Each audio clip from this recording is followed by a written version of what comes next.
Kelly Gores is an award-winning documentary filmmaker. She's a best-selling author. She's a phenomenal friend, an amazing mom, an inspiring visionary leader in the wellness space. And it is such an honor to have her join us on The Daily Healing for this podcast episode. And I just want to give a little background so that you know the significance of having Kelly on this show. It's not just that she's an amazing person in the wellness space and for anybody who's interested in healing. It's also, for me personally, she just represents a very significant part of my life. And when my sister was diagnosed with cancer, I had been invited actually to go to the premiere. This was in 2017 of Kelly's of the documentary of Heal. And so we had some mutual friends and they invited us to go because they knew that my mom had had cancer and that my sister and my dad. And so anyway, I couldn't go because I had to go up north to take care of my sister. And then as luck would turn out, my sister and we were able to watch the documentary together several times. And my sister reached out to some of the people who were in the documentary, and she was so inspired by these women and their stories and all the people who were experts that were in the film, and obviously Kelly as well. And so it meant a lot to my sister. And so it meant a lot to me. And then as the universe happens the way that it does, Kelly and I became friends, and she's just such an amazing human being. And she came and spoke at the Healing House in Beverly Hills at the SLS Hotel. And she did a lovely job of explaining energy and what it has to do with your healing and wellness, and then how my artwork was transmitting healing energy to all of us as we sat there at Healing House. And she's going to be joining us again at Healing House in January. That's going to be a fundraiser for City of Hope Cancer Treatment Centers. And she's going to be joining us with a number of other amazing speakers. And I can't wait to have you all connect with her if you can be in Southern California, Newport Beach, and join us at the Lido Theater. If you're able to join us, you can get tickets at healinghouselido.com, or you can just go to my website, and there should be a link in the description for this podcast episode below. But anyway, I just wanted to give you a little bit of a background so that you understand how significant this episode is. Aside from just adoring Kelly, she's just a lovely human being inside and out. And it's such an honor to have her join us today. So I hope you enjoy this episode as much as I did. Thank you so much for listening.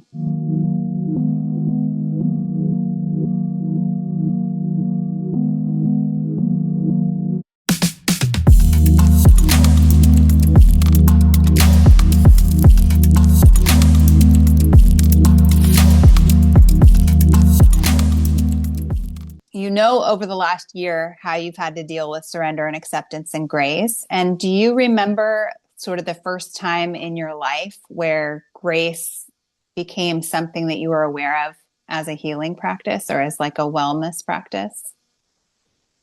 Ooh, I'm trying to think if there was a moment.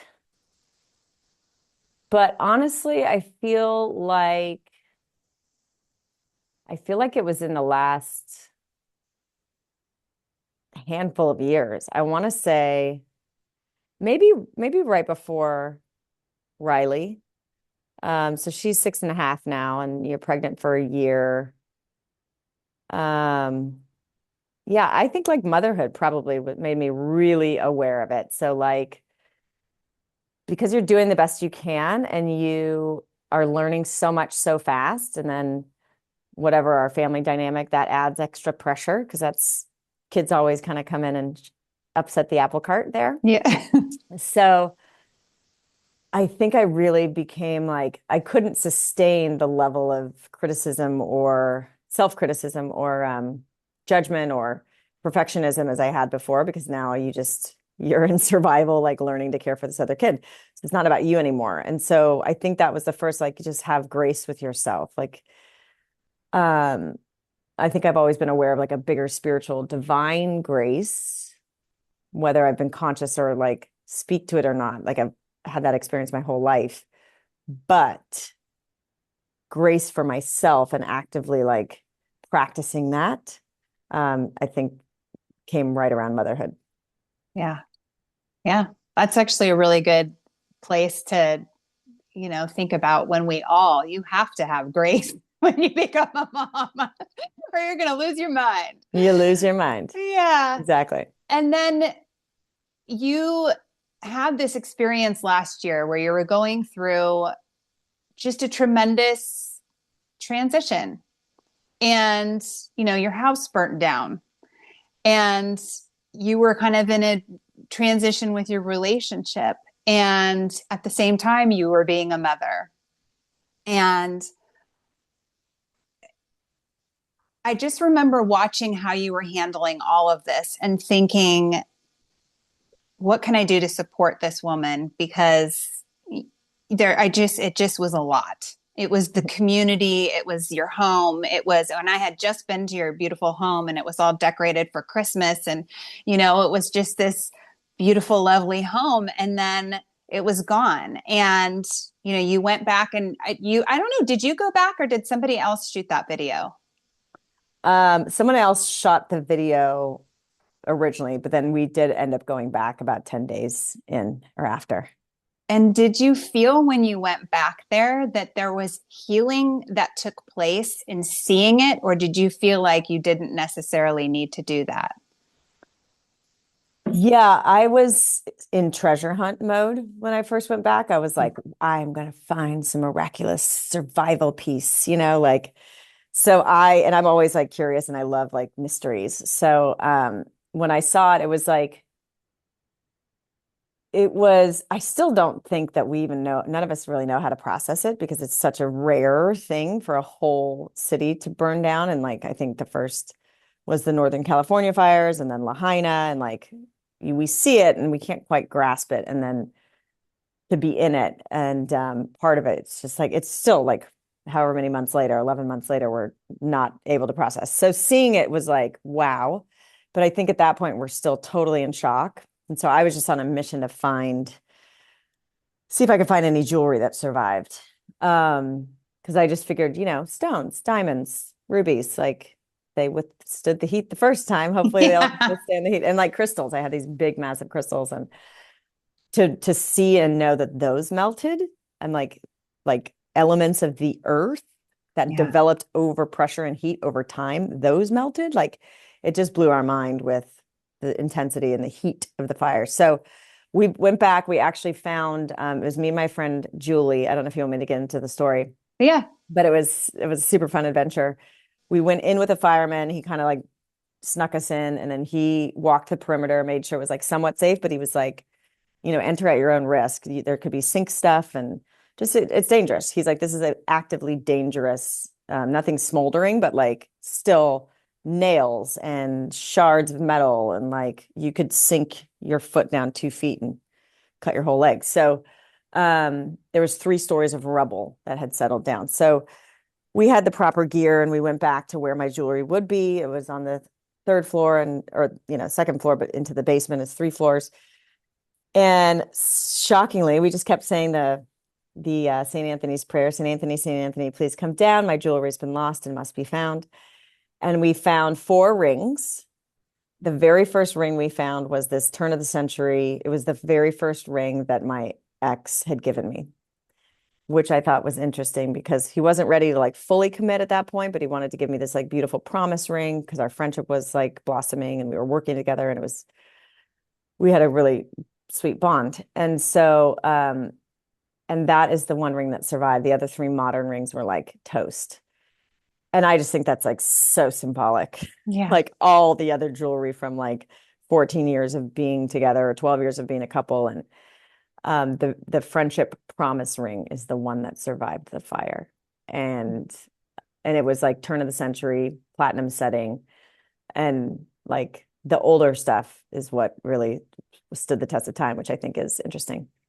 Yeah. That is really interesting. And just this, and you know what, just your presence and being able to be aware of and seeing kind of the significance in it all is amazing too. Do you We've feel like, done a lot of work, Brett. yeah, We've done a lot of work to get here. I know.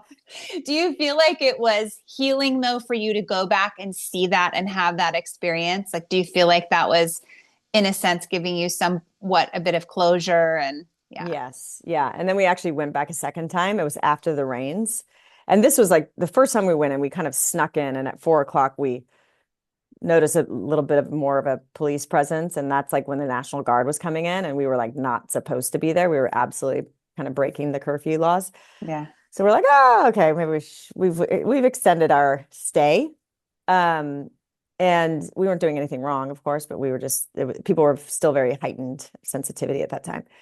So we came back when things calmed down another 2 weeks later, and there had been heavy rains. And I was like, for sure, I'm going to find my engagement ring, which is a big, nice sized diamond and same turn of the century setting. So I was like, oh, if that little ring survived, this big ring's going to survive. And we didn't find anything else when we went back. And we assume it was from the rains, even though it didn't Hmm. look any different, but somehow the weight like maybe dragged the stuff down, or it just wasn't meant to be. And that's ultimately the conclusion of what I felt was this was absolutely a cleansing, composting, burning of the past, everything that connected me to the energy of the past, not because of any negativity or anything, but it was a liberation of stuff gets heavy, stuff gets dense. And I had accumulated a lot of stuff over the years. And I was going through a separation.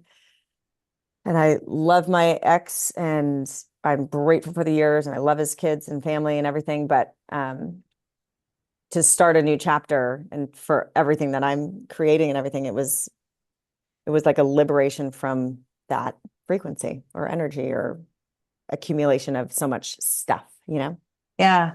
I mean, it's amazing that you can even look at a situation like that and have sort of the levity, like the blessings and be able to see that. And I think that that's really what grace is all about, is being able to see the blessings. You can't always see it when you're in the thick of it.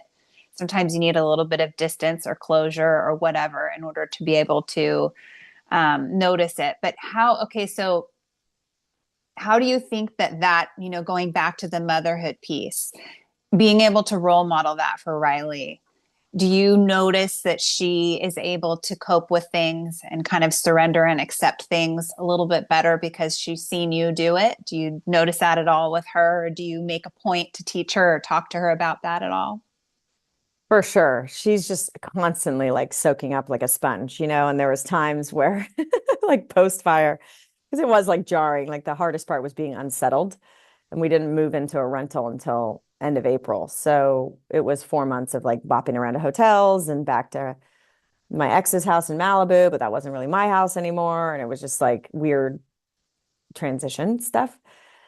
And then like accumulating new stuff, like just enough clothes to like it was just a wild Yeah. experience. And but I was telling her, she's very blessed in that like she's never wanted for anything. So she wants something, it's always kind of a yes. That's her dad's philosophy. I had to adopt it. Otherwise, I'd be a really mean ogre of a mom because that's just his philosophy. That's his love language is giving gifts and generosity. So she, even though like her whole American Girl doll collection, which is far more than any child ever needs of dolls.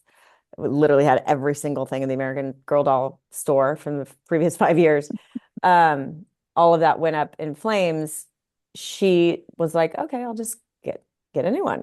So I thought it was important to tell her like not everybody can afford to buy new stuff like right away. So this is so I was trying to explain the layers of how different people, like we were so blessed that we didn't own the house. And we're so blessed that we're able to just go out and buy new clothes, whether it's at Target or the department store, and we can buy toys. And there's people that didn't have insurance, don't have the money to replenish and need help from people. And so just to like explain that helps put perspective. But there were times where I was like an emotional wreck and I'd like start crying. She's like, oh, Mom, just more crying again. You're crying again.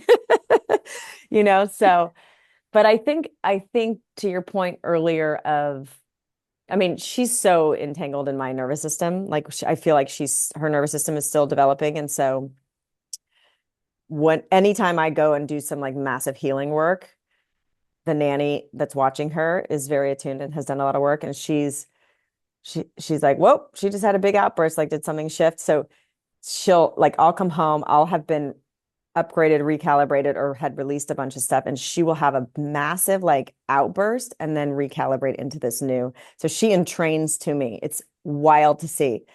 But so if I'm okay, she's okay. Yeah. And and then just the last point I'll make about how a lot of people were like, gosh, you're handling this so well. As far as like accumulation of things and wealth and like money in the bank or whatever, um, I wanted to check myself early on with my ex because he was pretty wealthy when I met him. And I was in love with him, but I didn't want to be attached or grasping to that because it was some false sense of security. So very early on, I was like, Alec is my source. He's my provider, but it's not, it's actually source, like God, spirit, universe, divine intelligence expressing wealth and generosity through him, but he is not my source. It's the intelligence and the energy. So I just didn't want to ever be in a situation where I was imprisoned or dependent or grasping onto him as my source. I just knew that it's divine expressing through him. And if I wasn't with him or if my house burned down, like that is just source waking me up to going, you will always be provided for, maybe just not in the way or how you think it should happen in the moment. You know, Yeah. Yeah. That's really interesting. And then, so just kind of bringing it more current because you've been going through this over the last year and you just went in this darkness retreat. And I was just thinking about you the whole time because that is not something that I would be able to. I don't think that would be like a super really enjoyable experience for me.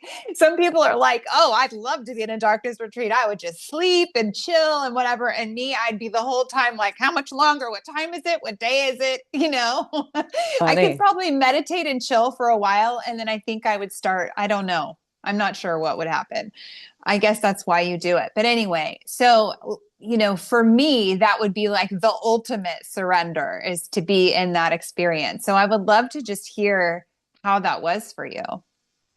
Yeah, I think they run Sky Cave Retreats runs it's Scott Berman and then his business partner Adrian, who it's I think they've been around for 6 years. They've seen like 600 people go through there ish, and it's evolved over time. So I love the evolution where it's at now. They're really less rigid about it's all about nervous system nurturing and support and seeing what comes up. But you have to have a container and a safety and an awareness for that to happen because most people just want to muscle through or, and then just like do it and get it done. And what they found was sometimes if you just muscle through, you're in a flight or a fight or a freeze response and you don't know it. And so it's like really almost like re-traumatizing your nervous system. So they learned that like 5 to 10 days is actually not beneficial. Like they get the most benefit out of 3 days, 4 nights. And the general philosophy now is like, what would nurture do? So this is the darkness is the medicine, if you will. And there's no exogenous substance. It's just you in the dark. And you can't see your hand in front of your face. And but you can make it your own. If you're having a reaction, you can light a candle if you want. There's this little red light you can turn on. You can exit the dark and step out into the light or into the fresh air at night or whatever. So they really like prepare you that your nervous system may respond and most likely will respond in ways that you are not expecting, which I think is very helpful. Like and he talked about like how these like shaman yoga, plant medicine facilitators, like really spiritual people would go in there and just struggle and be like, why can't I do this? I thought I was so enlightened, blah, blah, blah, blah. And Scott comes twice a day to check in on you, like a wellness check. And he helps you, like, he knows the questions now. He knows when you're posturing. You're like, I'm fine, I'm fine. But like, really, you're in fight or freeze or flight. And so going in there with the awareness of like, okay, if you're scared to leave your bed, you're probably in a freeze state, even though you're like, oh no, I just love to like lay in fetal position and rest. It's like, no, you're in freeze. Or if you're agitated and fight. And he also says like some monks who've been meditating for 28 years go in there and within 2 minutes start to have a panic attack because the Oh, dark. this makes me feel so much better. Yeah, I love that it's like it's so my kind of thing was like the darkness is a mirror, but it's not reflecting back what you to see. It's reflecting back to you what you feel. Mm. So, it's like a threat. It's just in ex existentially, the darkness is a threat in its own right, for a lot of us. So for me, it was awesome. I'll just give you the neurochemistry goes on a path. Like the first day, most people have this massive melatonin burst, and you do feel kind of nappy and sleepy and rest a lot. And I've been waiting for that moment for 7 years. Yeah. And it was divine. And I had crazy vivid dreams, weirdly sexual, which was like, I was like, what is happening? But I honestly think like when you are removed of all stimulation and stress and screens and to-dos, your body, what my experience was, your body starts to digest and process all this stuff, energy that's stored in your system that it's not aligned. So Mm. emotions that we haven't dealt with, trauma, stories, all these things that are trapped in our system, it just starts to do the cleanup and it comes to the surface to be reconciled. And so Scott helps you through that. After the melatonin burst day is over, which is a bummer, the next day, like time starts to like last forever, and I'm a meditator and I didn't even feel like it's not even like a inviting space. It sounds so weird to meditate because you're just like sitting in the dark. It's hard to even get into a meditation. It's weird. It's the Yeah. whole experience is very weird. Um, but yeah, so he helped me somatically, like stories would start to like flash through my head. And I was like, oh, I thought I dealt with that, but clearly I hadn't. So he helped me like release and discharge a bunch of anger that was stored in my system. And then underneath, we found out that there was a little hurt little girl that thought things were unfair and hurt. So I gave voice to that little part of me, welcomed that part. Later, we uncovered like a group of people that I felt kind of rejected and abandoned by, which was also unfair. And then he was like, there was a scared little girl underneath. And and the biggest thing there was he said, what if it was okay to feel scared? And so for like men that come through, or even this woman, the difference between that like shaman enlightened woman who was so pissed that she was having such a hard time, she could not let go, versus the like biohacking dude that's like hits the gym and he's a tech bro and he's like got all the things and but he had the openness to go, God, this is so crazy, but I think I'm scared. And like to put Yeah. words and admit that his whole nervous system recalibrated and shifted and softened because he was able to admit what he was really feeling. And this other woman was not. And so they had completely different experiences. So for me to just start to uncover these like parts of myself that I didn't want to feel, didn't feel okay with feeling, didn't want to feel because you feel weak. My overarching thing was like, wow, I'm so armored. I've been armored my whole life protecting this scared little girl. And I don't want to be that way anymore. I want to be okay with feeling what I feel. I want to be tender. I want to be feminine. I want to be soft. I know I have a badass warrior that can armor up at any time and fucking kick some ass. Yeah. But like, I need to like let her rest. And like, I just know with continued practice of that, like my body tension has started to soften. Yeah. So it's so profound. But you definitely like by day 3, you're like getting a little loopy and like, get me the fuck out of here. Yeah. But but I was never scared because they Yeah. they they do it. They weave you in. They prepare you so well that I was like, okay, I can do this. It's the ultimate surrender, right? Yeah. Like you're really just kind of facing yourself in ways that you never have before. It's amazing. It was invaluable.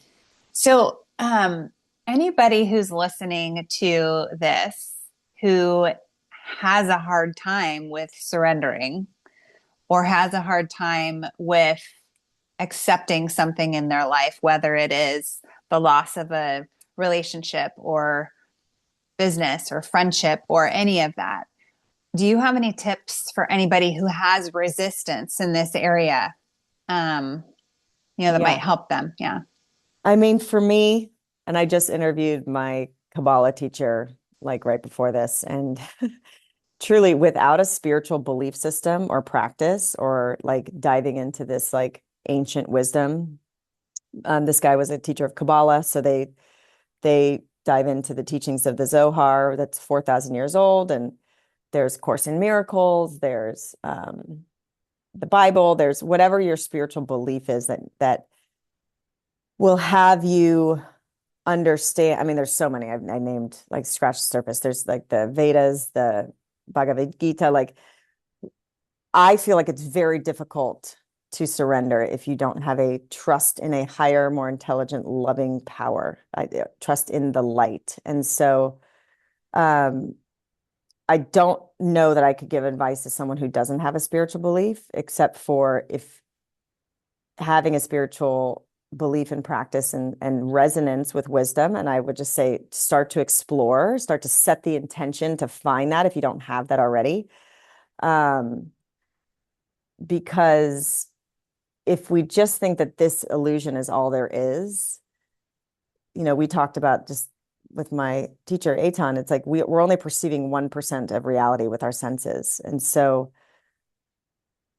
like there's so much more available to us and infinite possibilities when we can relax and surrender, when we really trust that our souls that are perfect, divine, and just literally like a piece of source, like we all come from one soul is what he calls it. I just call it like source energy, which is this love that passes human understanding.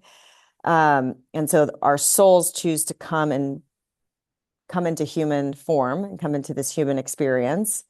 And it's this illusion of separation, but we all come from the same source. So we're all one and we're all fractals with free will. So that source gets to know itself through this human experience and the beautiful spectrum of pain to pleasure and all of the emotions in between, because source doesn't have a body. So our souls, I would say to really like look at the world through a lens that our souls are orchestrated, or the divine, God, spirit, universe, whatever you want to say, has an intelligence far beyond ours. And we suffer when we think things should be a different way. So if we just realize we're only perceiving 1%, our souls are eternal. We always go back to that loving source. So if we lose someone unexpectedly, like it's almost like they're in that other room. We can't see them right now. We will miss them and our hearts will break in this human experience, but we will reunite. They're always here. They're just not in this illusion matrix right now. So all of that to say, I'm blabbing on, but it's so helpful to surrender, is to trust beyond logic that there is an intelligence and a divine orchestration at every encounter and circumstance of our life. And we are, so why would there be suffering if God is good and so loving? And it's A, there's free will, but B, we're here to expand our capacity. We're expanding our consciousness. Like, I want a big life. I'm very spiritual, but I want to be able to live life the way I want to live it. And the more you have, the more responsibility you have to give. And that's like what fuels me. And so, but I can't have this big dream and my system, my reality, my understanding doesn't have the capacity to hold that dream yet. So I have to go through these challenges to continue to expand my capacity to hold that. And we're going to be tested in order to expand our capacity. If we were just happy and fat and eating, like that we need the contrast so that we actually appreciate the light. We appreciate the joy. We appreciate the love. We appreciate the ecstasy, whatever it is, we need the contrast. And so all of that to say, you need a spiritual belief system that's bigger than your own in order to surrender to an intelligence that's orchestrating your life for your highest good at all moments, even though it fucking sucks sometimes. Well said, my friend. It's so true. I mean, that's it. That's it right there. Like grace, divinity, we can't think that we have it all on our shoulders and that we have to do. If you live your life that way, thinking there's nothing else but you, it's really hard to have grace. It is. And so when you tune into that, and yes, we do all need to have these challenges in our life. It's interesting. We feel like when we're in pain or sadness or anger, that there's something wrong with us. And sometimes those are just invitations to address something that we haven't been able to address yet, or we haven't faced yet, or, it's just, and so it's just really flipping things around. I had somebody that sent me an email yesterday, and they are really having some challenges with the end of a relationship and the law and losing their kids and all of these things. And they were like, what can I do? And I'm like, you really just got to, flip your way that you're looking at this in terms of everything happening to you, and start trying to think about how things are happening for you, so that Mhm. you invite yourself to grow, which is exactly what you just said. So thank you very much. Yes, I know. Yeah. It's so hard to understand in the moment, but in hindsight, it's always like everyone I've talked to that have been told they have stage 4 late stage cancer, they go through it successfully. Thank God. They find their way, they find their unique path. And on the other side, they don't want to go through it again. They wouldn't wish it on their worst enemy. But they all look back and go, this is the greatest gift of my life, because it woke me up and realigned me to my purpose and my path here, and woke up the gifts inside me that we are all here to uniquely express, And Yeah. that's the other thing, like, you know, whether you're Madonna, Adele, Elon Musk, or whatever, it's like we are all just channels too, channeling divine inspiration and gifts. Like we don't own that, so like we also suffer less when we really trust and not stay attached to, just like really be open and grateful to what can flow through us. Like my documentary, I was very clear early on that this is, who am I to tell this story? Nobody. So, but this keeps knocking on my heart. So I guess spirit wants me to. So I'm just going to be like, okay, spirit, show me the way, because I don't know how to do this shit. Yeah. You Well, know? you figured it out, and I, it's been playing for, what is it, 8 years now that it's yeah. been? Yeah, Yeah. it's been amazing. But So yeah, yeah. And then the pain, imagine all the artists and the musicians that they create their brilliant gifts that they have shared with the world, like the Beatles and everything, through pain. Like the pain inspired that gift to them. So if we really can step back and know that like pain and suffering and challenges really like crack us open to our greatest gifts and our life's purpose, we can roll with the punches a little bit easier. yes, exactly. Well, thank you. I'm so excited to have you at Healing House, by the way, in Yes. January. Yeah, that's Woo. going to be so fun. We're going to have a good time. That's right. We always do. Yeah, I know. Um, okay, well, okay, last question. On a global level, what do you think humanity would look like if everybody understood this lesson that you're just talking about in terms of surrender and acceptance and grace? How would the world be different if everybody understood this?